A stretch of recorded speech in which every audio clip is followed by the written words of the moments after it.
Za ovaj nevjerovatno brz ručak najprije ću da tepsiju ovako pouljim vrlo malo, a onda ću da uzmem jedan crni luk, da ga iseckam na sitno i ovako da dobro poređam.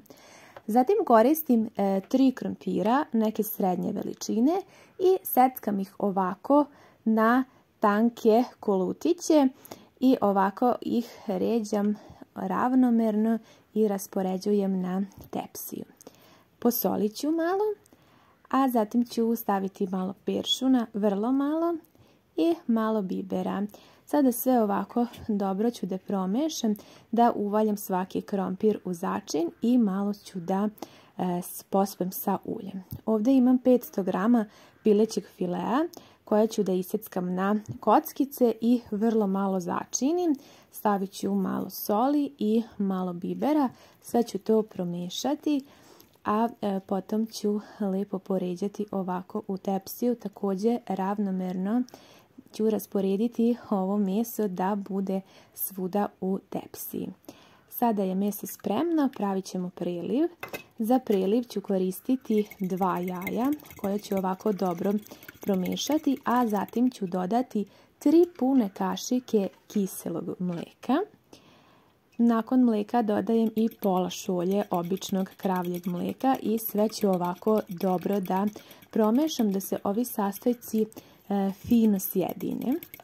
A onda ću da začinim preliv.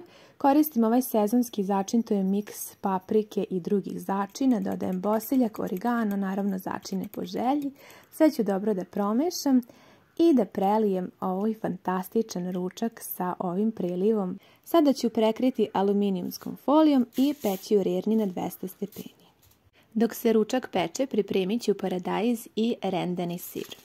Pecite ovako pokriveno sa folijom nekih pola sata, a nakon pola sata otkrite i ovako pospite sa pripremljenim rendenim sirom i odgore stavite ovako paradajz koji ste isekli na tanke floškice. Sveukupno se peče nekih sat vremena, naravno sve zavisi od jačine vaše rerne, meni je trebalo tačno sat vremena i ovako možete lijepo da izvadite i da servirate. Veoma je dekorativno i ako vam dolaze gosti i ako želite da iznenadite vaše članove porodice, ovo je jedan jako lijep predlog ručka.